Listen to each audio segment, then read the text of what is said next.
Everyone, आज के lecture में हम डिस्कस करेंगे आपका बीएससी फोर्थ सेमेस्टर का स्टैट फिजिक्स का टॉपिक। प्रोबेबिलिटीज की कुछ टर्म है जिसकी हमें रिक्वायरमेंट होगी आगे स्टैट फिजिक्स के अंदर, दैट्स वाई हम प्रोबेबिलिटी डिस्कस करेंगे। नॉर्मली अगर हम बात करें मैथ्स के स्टूडेंट्स की तो ऑब्वियसली फिजिक्स अगर आपने ली है तो मैथ्स आपने ऑलरेडी पढ़ चुके हो 12th क्लास में, उसके ही कुछ टर्म्स डिस्कस करेंगे।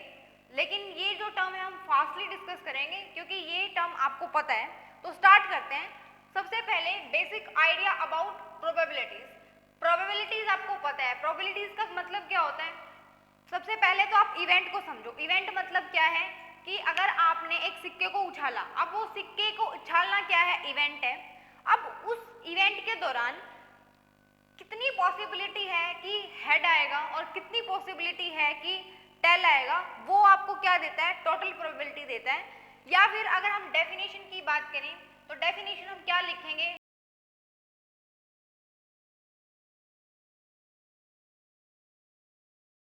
Number of the favourable cases, ऊपर हम लिखेंगे एन से डिनोट किया मैंने, एन का मतलब आपका क्या है, number of favourable cases divided by में कि टोटल कितनी प्रोबेबिलिटी थी। डिवाइडेड में क्या होता है आपका टोटल प्रोबेबिलिटी। अब टोटल प्रोबेबिलिटी से आपका क्या मतलब है, अगर आप सिक्के को उछालते हो तो उसके अंदर दो ही पॉसिबिलिटी हैं, टोटल दो ही पॉसिबिलिटी है सिर्फ, या तो हेड आएगा या फिर टेल आएगा। तो टोटल पॉसिबिलिटी कितनी है आपकी, 2। इसके बाद अब फेवरेबल कितनी हो सकती हैं, अगर आप एक सिक्कों को उछाल रहे हो या तो टेल ही आएगा या फिर हेड ही आएगा, तो प्रोबेबिलिटी कितनी है, सिर्फ 1। दैट्स वाई ये क्या है आपकी, एक सिक्कों को उछालने की हेड आने की प्रोबेबिलिटी या फिर टेल आने की, दोनों आपकी सिमिलर ही आएंगी। और उस सिमिलर जो भी आ रहा है रिजल्ट, उसको आप प्रायर प्रोबेबिलिटी बोलते हैं। तो नेक्स्ट है आपका types of the probabilities. Types of the probabilities आपकी दो टाइप की होती हैं। दो टाइप की कैसे, एक तो यही होती है प्रायर प्रोबेबिलिटीज, जिसका एग्जांपल हम कॉइन से देते हैं कि दो हैं, उसमें से दोनों की ही प्रोबेबिलिटी 50-50% होती है, हेड की भी और टेल की भी। अब टाइप ऑफ द प्रोबेबिलिटीज में आपकी दो टाइप है। फर्स्ट वन है आपकी स्टैटिस्टिकल प्रोबेबिलिटीज और सेकंड है आपकी प्रायर प्रोबेबिलिटीज। प्रायर तो हमने बता दिया किसकी डेफिनेशन में ही, उसकी जो भी प्रोबेबिलिटी की डेफिनेशन थी उसके अंदर, number of the favourable cases divided in a event. सिर्फ इतना फर्क लिखना है आपको, it is defined as a ratio of number of the favorable cases in an event to the total number of probabilities in an event, वो आपका क्या देता है, प्रायर प्रोबेबिलिटीज। लेकिन स्टैटिस्टिकल प्रोबेबिलिटीज जहां पर भी आपको बात कर रहे हो तो इसका मतलब क्या होता है, रेशियो तो होता है जो फेवरेबल कंडीशन होंगी, लेकिन स्टैटिस्टिकल प्रोबेबिलिटीज के अंदर जो भी इवेंट है आपका वो एक बार नहीं होता, इसके अंदर आप लिखते हो मैनी टाइम्स। मैनी टाइम्स मतलब एक सिक्के को अगर आपने 1000 बार उछाला है तो वो 1000 बार उछालना आपका किसके अंदर आएगा, स्टैटिस्टिकल प्रोबेबिलिटीज के अंदर आएगा। एक्चुअली दोनों रिलेट भी होते हैं, मतलब एक दूसरे का रिलेशन होता है दोनों के साथ। वो कैसे, अगर हम स्टैटिस्टिकल प्रोबेबिलिटीज में ये बोल रहे हैं कि number of the favourable cases in a many times of an event या फिर in a many times to the total number of a probabilities. अब 1000 बार उछाला आपने, हो सकता है कि 526 बार क्या आया हो, हेड आया हो या टेल आया हो, तो उसकी पॉसिबिलिटी को या प्रोबेबिलिटीज को आप कैसे लिखोगे। फॉर एग्जांपल मैंने लिखा 526, ये आएगा। अब यहाँ पर ध्यान से समझो, टॉपिक हमारा ये है टाइप ऑफ द प्रोबेबिलिटीज, लेकिन कई बार हमसे पूछा जाता है कि क्या रिलेशन है स्टैटिस्टिकल प्रोबेबिलिटीज में और प्रायर प्रोबेबिलिटीज में। इसमें आपका ये रिलेशन आएगा, जब भी आप स्टैटिस्टिकल प्रोबेबिलिटी के लिए सपोज कि हेड आपका 526 बार आया है, तो प्रोबेबिलिटीज कितनी है, 526 डिवाइडेड बाय 1000, तो ये एक्चुअली 5 पॉइंट समथिंग आएगा कुछ, ठीक है, यही आएगा 5.26 ही आएगा। अब जब आप इस वैल्यू को सॉल्व करते हो तो ये भी आपकी कितनी आती है, 0.5 आएगी, ये टोटली 0.5 आएगी और ये आपकी 26 आएगी। अब ध्यान से देखो, दोनों में क्या है आपकी सिमिलैरिटीज है कि अब ज़्यादा बार भी अगर आप बात कर रहे हो ना तो दोनों में ये रिलेशन है कि दोनों के रिजल्ट्स जो हैं वो match, not exactly but approximately क्या होता है, दोनों के रिजल्ट्स आपके मैच करते हैं। ये रिलेशन है आपका स्टैटिस्टिकल प्रोबेबिलिटीज में और प्रायर प्रोबेबिलिटीज में। इसके बाद हम बात करते हैं प्रोबेबिलिटीज थ्योरम की।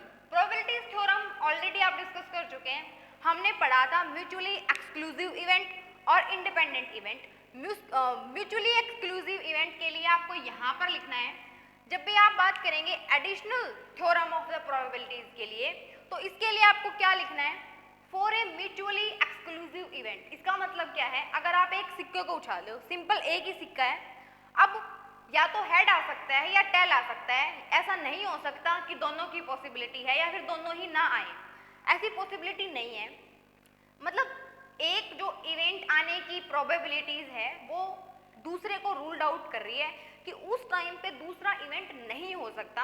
दैट्स वाई हमने क्या बोला है, for a mutually exclusive event, उसके लिए जो प्रोबेबिलिटीज आएंगी आपकी, फॉर एग्जांपल फर्स्ट की प्रोबेबिलिटी P1 है, सेकंड की प्रोबेबिलिटी P2 है, तो additional theorem of the probabilities सिर्फ और सिर्फ किसके लिए है, सिर्फ और सिर्फ म्यूचुअली एक्सक्लूसिव इवेंट अगर है तो टोटल प्रोबेबिलिटीज आप कैसे निकालते हो, दोनों प्रोबेबिलिटीज का ऐड करके या फिर एडिशन करके। इसके बाद अगर आप मल्टीप्लिकेशन ऑफ द प्रोबेबिलिटीज की बात कर रहे हो, ये इवेंट किसके लिए होता है, फॉर इंडिपेंडेंट इवेंट के लिए।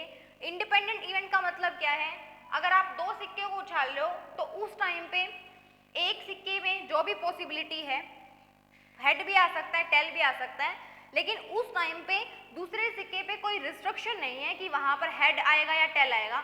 अगर इस पे हेड आ रहा है, फर्स्ट पे अगर हेड आ रहा है तो दूसरे पे भी हेड आ सकता है।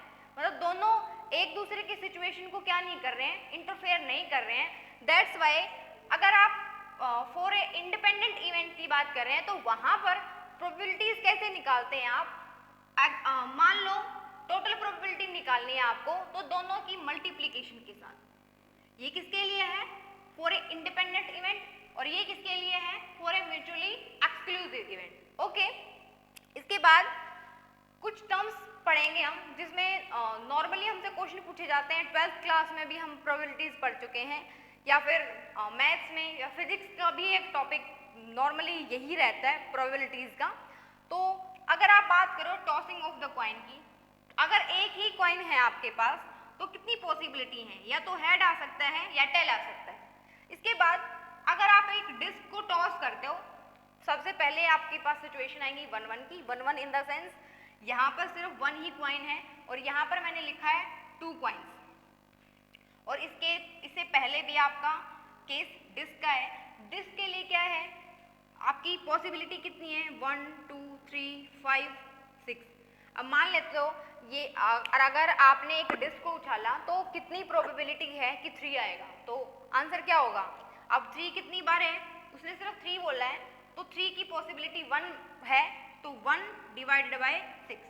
तो ये क्या है आपका एक डिस्क को उछालने पे प्रोबेबिलिटी। ओके, उसके बाद अगर आप टॉसिंग ऑफ द कॉइन करते हो, टॉसिंग ऑफ द कॉइन के अंदर 2 कॉइन्स की बात कर रहे हो। 2 कॉइन्स में आपके पास, अब देखो 2 कॉइन्स हैं आपके पास और पॉसिबिलिटी भी कितनी है, 2 है।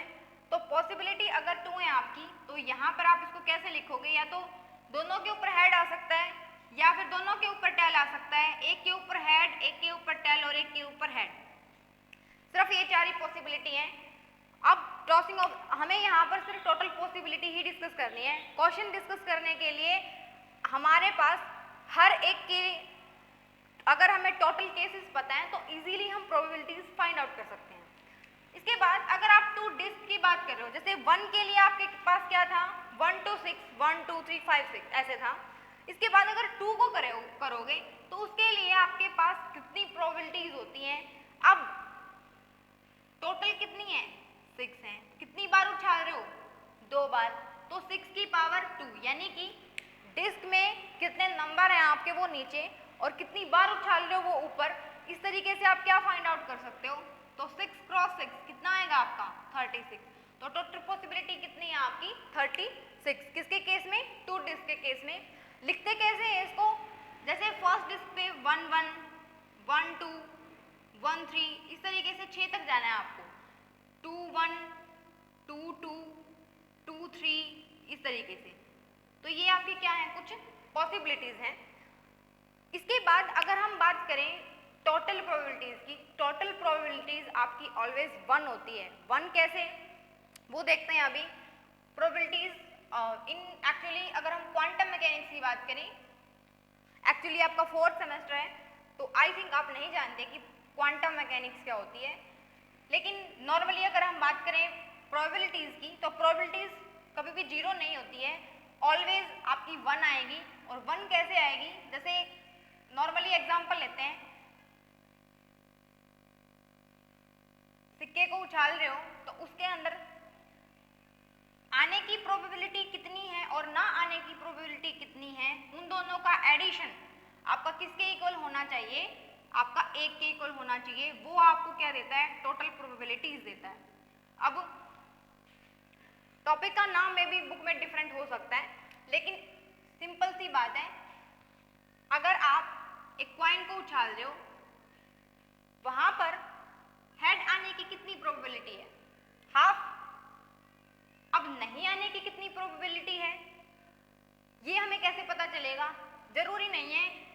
क्वेश्चन सपोज फर्स्ट ये पूछा गया आपसे टू या calculate the probability to find out the, यानी कि हेड आने की प्रोबेबिलिटी आपकी निकाल लो, वो आपने निकाल दी।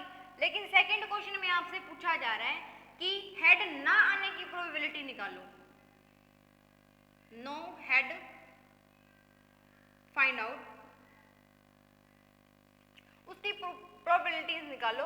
तो कैसे निकालोगे, तो उसके लिए आपको ये पता होना चाहिए कि P प्लस Q आपका किसके इक्वल होता है, 1 के। अब यहाँ पर P का मतलब क्या है और Q का मतलब क्या है। P का मतलब है कि आने की प्रोबेबिलिटी कितनी पॉसिबिलिटी है, इवेंट जो भी अकर हो रहा है, और Q का मतलब क्या है, ना आने की प्रोबेबिलिटी है। अब यहाँ पर ध्यान से देखो, अगर आपको सेकंड पार्ट निकालना है, P आपको पता है ना ये P है, तो P पुट करो। पूछा क्या जा रहा है आपसे, Q किसके इक्वल है, 1 के इक्वल। तो यहाँ से जब आप Q निकालोगे तो वो भी कितना आएगा आपका, हाफ। ओके, तो ये जो फॉर्मूला है ये भी आपको ध्यान रखना है कि किसी भी इवेंट की हैपनिंग की जो प्रोबेबिलिटी होती है और जो नॉन हैपनिंग की जो प्रोबेबिलिटी होती है वो टोटल आपकी 1 के इक्वल होती है। तो ये था आपका कंप्लीट प्रोबेबिलिटीज के बारे में। इसे नेक्स्ट हम स्टैट फिजिक्स का नेक्स्ट टॉपिक स्टार्ट करेंगे, उसके अंदर भी कुछ टॉपिक अभी फिलहाल के लिए प्रोबेबिलिटीज के ही रहेंगे, लेकिन उसमें हम थोड़ी सी स्टैट इंक्लूड करेंगे। उसके अंदर हम क्या देखेंगे कि अगर एक बॉक्स दे दिया जाए आपको और पार्टिकल आपको 3 या 2 दे दिए जाए तो आप उसको कैसे अरेंज करोगे। वो अरेंजमेंट जहाँ पर बात आ जाती है वहाँ पर हम एंटर करते हैं आपकी स्टैटिस्टिकल फिजिक्स में।